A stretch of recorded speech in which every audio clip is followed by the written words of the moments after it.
Hello ladies and gentlemen, and welcome back to Fallen London. We're going to be carrying on with the exceptional story of Flint, and we're about to depart on an expedition into the Bleeding Forest. But first, I have been warned that maybe I should set my Cherty to 0 to potentially make the expedition less difficult. Let's go with that. The wolves of caution give guidance and comfort. If you have grown Cherty, drinking wolf milk will return you to the world of warmth. I used one of my mysteries of the Elder Continent. It's thin and a little sour. The wolf's eyes are kind, and the milk warms your mouth, your throat, your heart. Welcome back, the wolf growls. No regrets. Okay, well, let's depart on an expedition. What could possibly go wrong? The coloured shadows of the forest rise to meet you. There is a path of sorts, but fleshy tendrils creep across it. Eyes swivel to watch you. Hand fronds reach languorously to caress you. And now we get to draw opportunity cards. Oh, this is going to be fun. What could possibly go wrong? I've got a horrible feeling about this. Okay, lit through the trees, no sky, or faces in the rock. Let's go with light through the trees. That seems nice. Are you approaching the forest's edge? You must increase your progress to 50 to complete this. Defeat obstacles to increase your progress more quickly. So what are we at now? I'm assuming 0. The conversation among the glittering trees. It's not even a false dawn. It's just another clearing in the forest. The flint-barked boles of the trees glitter like stars. But the mood of your party has plummeted. Cheer them as best you can. We just started, you can't be that upset. What do you mean it's not the edge of the forest? Okay, let's we have a 100% chance here, so let's go with that. You speak with charm and wit and affection. You have your assistants and your deputy chuckling. You renew their enthusiasm and their determination. We gained 2 valorous inclinations. Let's go with no sky. You wake early and alone. The roof of the Neath is very close. Stalactites reach yearningly for the tops of trees. A vast globe of cracked glass embedded in the roof leaks cosmogon vapor. The roof is sinking closer. We can either wait for it to descend a little longer and you'll be able to step into the upside down landscape, or we can beseech the roof down. In caution, you heard that this could happen. This is the conjunction of fancies, when the dream realm of Parabola presses against the membrane of the world.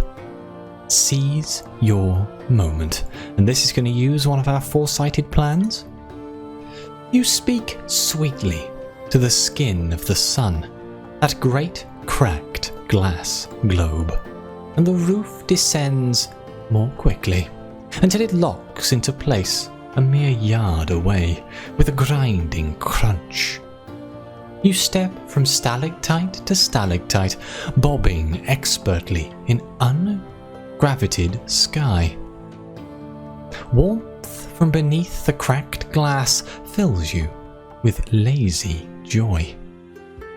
You and your companions dash from rock to rock like school children, ignoring the python-sized red, black, yellow serpents who raise their heads to hiss. When you wake, your shoes are scored with scars and filthy with roof dust, but you are that much closer to your destination. We gained 7 Elder Expeditions progress, which is quite a lot considering we only need 50. Let's go with the faces in the rock. Here is a rocky vale where the trees are hardier and harder. There are fewer hybrids of plant and flesh, and more that seem hybrids of stone pulsing with fire. In a cliff to your left, faces writhe into view. One calls your name. Ooh, we have two options. Destroy the patroness's face without attracting her attention. The rock face that spoke your name looks very like hers. It grins with malevolent enthusiasm, but its attention soon wanes. Perhaps you should dispose of it in case it speaks of your passage. Or we can speak with the bishop's face. One rock face looks remarkably like him. It has not called your name. Its eyes are closed. Let's speak with the bishop. You're almost there, it intones in the bishop's voice. Now, be careful. You may lose a friend. You may lose an enemy. You may find yourself in the slow embrace of years. There are my warnings. Here are my signs. It tells you what you need to know to navigate the horned maze and the miseries, to turn aside the spears of the fruit dwellers. It blesses you in the name of the garden, and it lets you leave. We need to draw some more cards. Heart Taker Dell. Gnarled plants swim in a crimson haze. Their fanged tendrils writhe and snap. Drool-strung mouths gape greedily at their roots. Bees hum drunkenly through the haze, gathering pollen from voracious flowers. We have quite a lot of options here. We can force our way through. You've elbowed your way through the markets of spite. This is triviality. We can anoint yourself with pickle juice. Mercadroid's pickled morsels are justly famed for their potency. Perhaps their juices will render you invisible to the plant's peculiar senses. That would use one of our little comforts. Or we can offer the bees what they require. The bees forsake the flowers to crowd curiously around your face, investigating your eyes. You recognize a diplomatic overture when you see it. You could let them drink your tears. Who knows what might turn out? We got this with having 4 of subtle. Let's try this. Let's offer the bees what they require. As soon as you say the word, drink, they crowd forward greedily over your face. Your assistants watch in alarm as your eyes are obscured by bees. You feel their busy little mouthparts work greedily at the corners of your cornea. As soon as they have tasted your tears, they begin to speak. Now you'll take us with you, their tiny voices sing. Let us nestle in the crevices of your clothing, and we will guide you past the heart takers. We can even be of service to you. Do not crush us. You will regret it. And we gained 5 progress. And I think we now have bees. We now have Elder Expedition, the Road of Excess, pockets full of bees. Apparently polite bees. They call themselves the Huzz. How charming. Now, faces in the rock again. Let's destroy the patroness's face this time. See what happens. Stealthily as a veiled mole, its eyes drift close. Its eyes drift close. You sneak closer. One sharp blow of a hammer and a chisel, and it's shattered. It won't speak of you to anyone. The cliff faces shake with outrage. But you are already hurrying on your way. We only gained 3 progress from doing that. No sky? You wake on your own again? This will use one of our foresighted plans again. Or we could wait for it to descend and see what happens. Let's wait for it to descend and see what happens. A little longer and you'll be able to step into the upside down landscape. Oh, I think it just uses more actions. Let's see. At last, the roof is here. You step from stalactite to stalactite, bobbing expertly in ungraviated sky. It appears to be exactly the same as it was last time, it just cost me more energy. Let's draw some more cards. The Road of 7. An ancient road runs between tall banks of scarlet moss. The 7-sided flagstones of the road impossibly fit together, with nary a crag or gap, except where time has crumbled them. So we can either travel the road, it's going in more or less the right direction, but you'll be out in the open. Go carefully. Or we can use one of our 4-sighted plans to decipher the signs. The flagstones bear the faintest of marks, like a hybrid of sketch and correspondence glyph. You read about this. The Road of 7 is the path the council trees built to keep their stories. Let's decipher the signs. This seems like an interesting lore piece. The glyphs are a bastardized form of at least 3 different scripts, but your researchers have given you what you need to decipher them. This is the story of Nicator the king, and your path takes you to where he found his fatal mirror. This is the story of the Queen of Skite, and each stone is one of the wounds she gave the king of statues for love.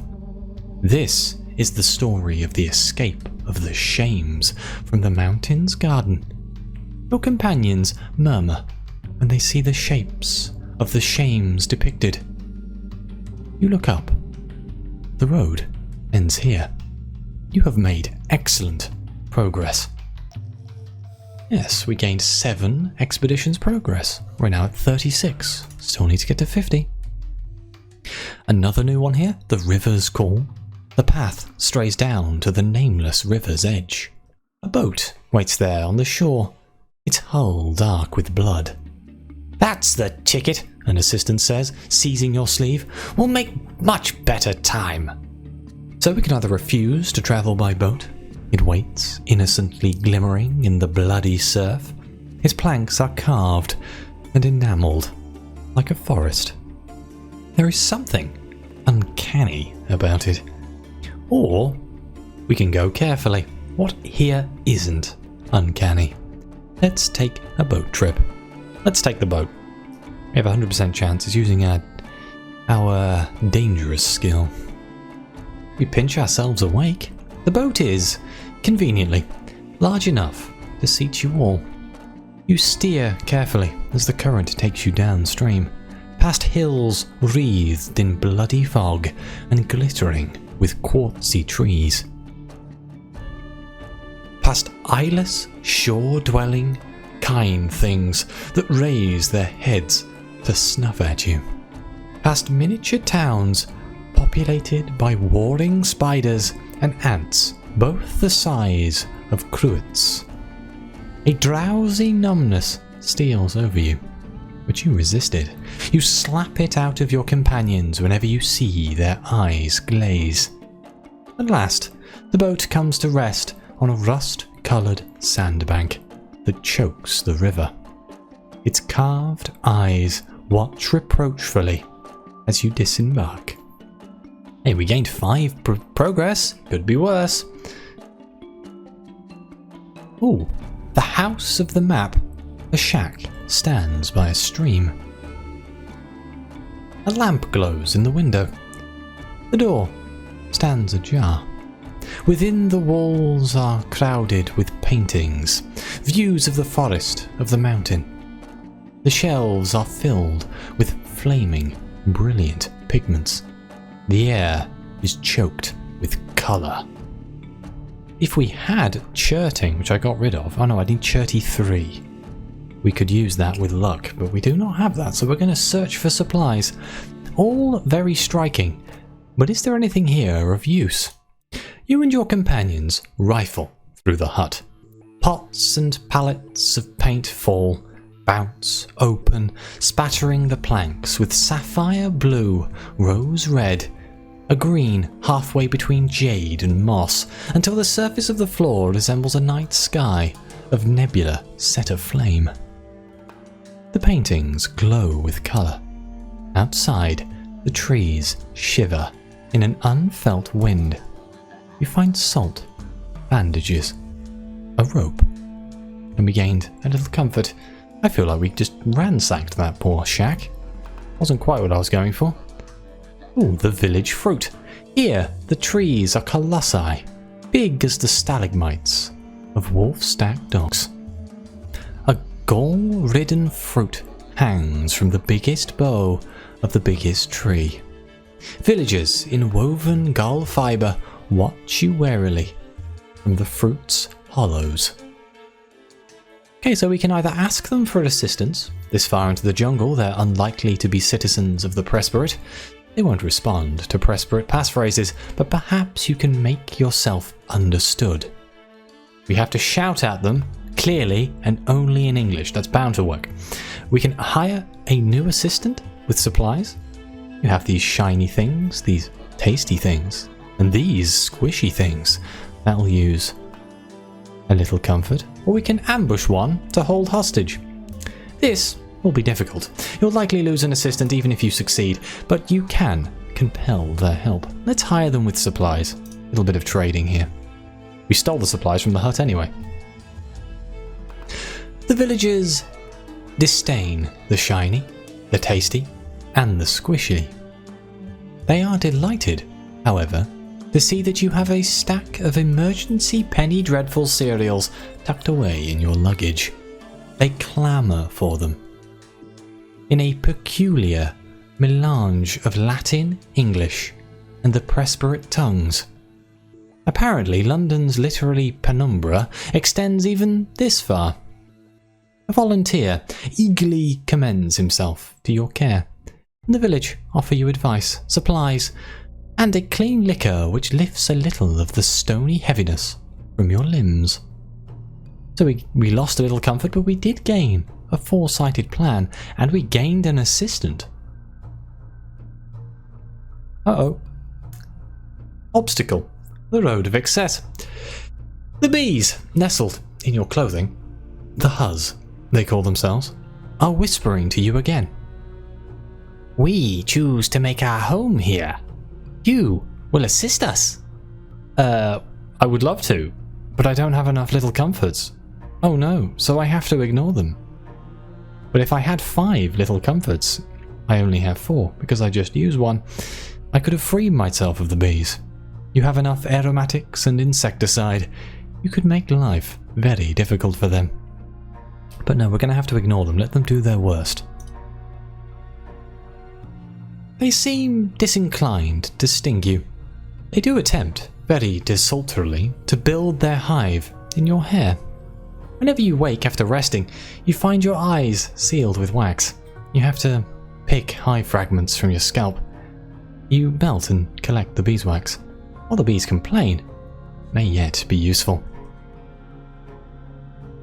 We gained a little comfort for that, but our bones run strong. I wonder if we've just gained some cherty from this. A grove of bones. Oh, lovely. This was a grove of council trees, and now it's a grove of bone. Animal, human, neither. One lone council tree stands dead and crooked. Something stirs behind it, growling resentfully. We can either ghost through the grove. Bloat fingers are so enraged by their own ugliness that they kill those who observe them. Consequently, they hide behind trees. The more they eat, the bigger they grow, and the harder it is to find hiding places. The one behind this tree must be colossal. So to ghost, we'd have to use our shadowy, but we can also keep our distance. You could go round, but it's a long way round. Let's ghost through the grove. How bad can it be? You make one sound. Not one metatarsal quivers. Not one femur topples. And then you're past. And on your way.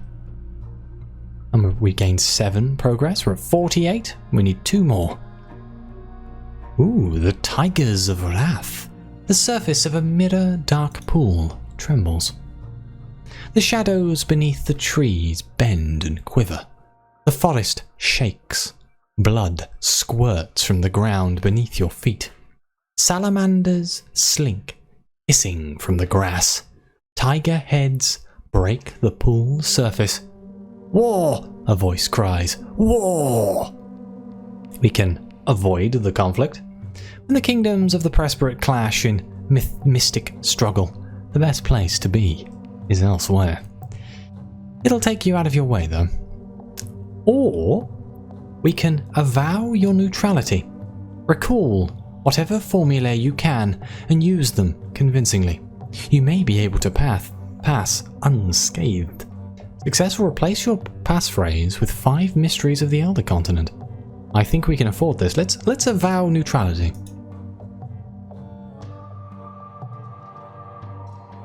You pronounce the formulae both charmingly and correctly.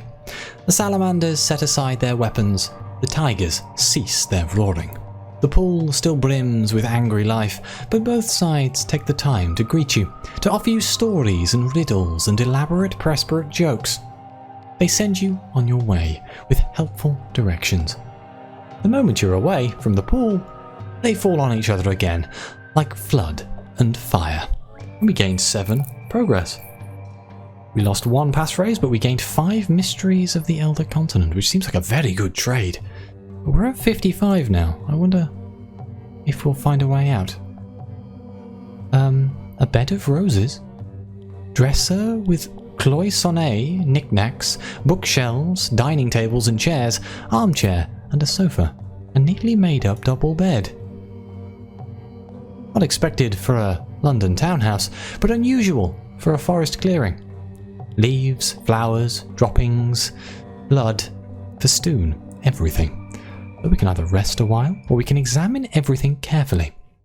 If we rest a while, it will use a little comfort. Sit, eat, enjoy this peculiar facsimile of a well-appointed house. Or if we examine everything carefully, a trap, a lure, a treasure. The forest has its little ways. We're going to examine everything carefully.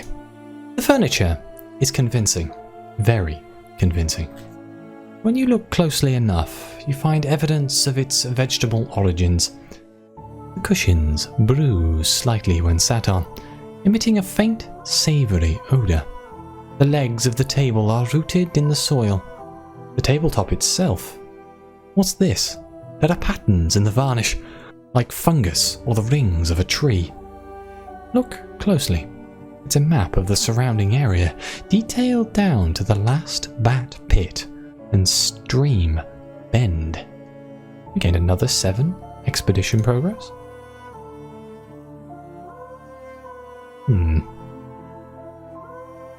Go with the village fruit again.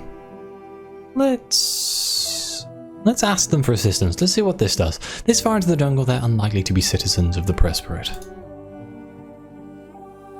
A spry but elderly woman descends on a rope. She clings to the rope a yard above the ground, as wary of the earth as if it were writhing with snakes. She speaks to you, courteously, though in a peculiar melange of English, Latin, and the Presbyterian language. Her directions are useful. Her warnings are essential.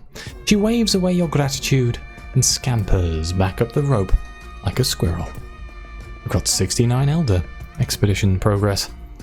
A couple more lights through the trees. Oh, we've made it! Ha ha ha! You stumble out into the mountain's light, onto a sward of grey-green grass, as short and well kept as the lawns of the shuttered palace. Oh, then we lost all of our qualities, apparently. You and your companions clap each other on the back. You have crossed the Neath to come here. You have done so with courage, grace, and style. Largely. But your trials are not yet over. Ahead rises a tall hedge. The prison? Are you really here? Here, the colours are grey and green. A narrow portal pierces a high and flint-thorned hedge. A crowd of lumpen figures, muffled in grey wool, guard the portal with weapons of fanged wood. One offers you a thumb-sized vial, the other closes ranks. It seems that to enter, one must drink. So we can either drink this grey figure, like the others, wears a wooden mask, painted to resemble a bunch of grapes. The effect is disconcertingly like a cluster of eyes. The vial is blue as deep surface sea. Or we can require your deputy to drink it. It is more fitting. I can't make the deputy drink it. We're going to drink it ourselves. What could possibly go wrong? The flavours unfold on your tongue. The taste of cherries, like a welcome. A zestiness that tells you you may leave when you like. A sharp tang, like a warning. A warning the undertone of salt tells you.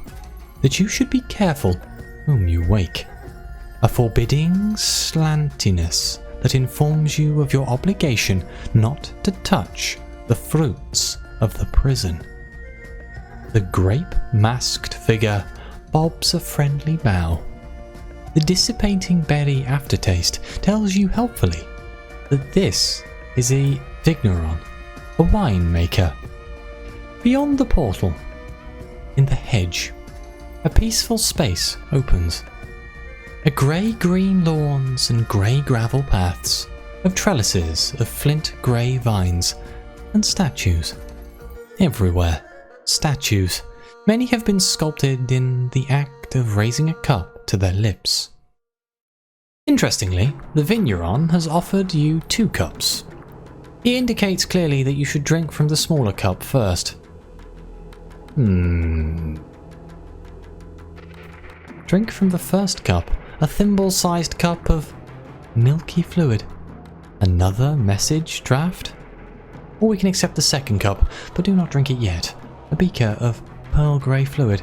Oh well, let's just drink it. I'm sure this won't be a problem. These facts unfold on your tongue, one by one. The grisswine, the grey fluid in his other hand, is a distillation of potent but fragile chertiness. One who tastes the grisswine will instantly become a statue. The taste of any other wine will free a statue from their prison. Each prisoner is sentenced to stay until one comes to free them. Perhaps you'll choose to do this. Anyone can taste the grisswine and stay until they're freed. Perhaps you'll choose to do that. I somehow doubt it.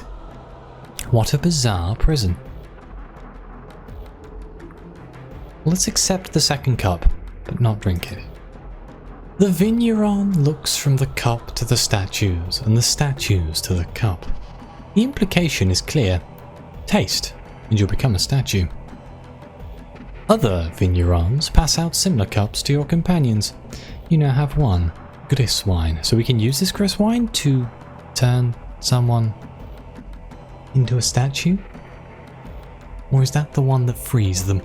Okay, well, this seems like a perfect place for me to end this episode, so thank you very much for watching. Please like, subscribe, let me know what you think. Your comments are greatly appreciated, and as always, I'll see you next time.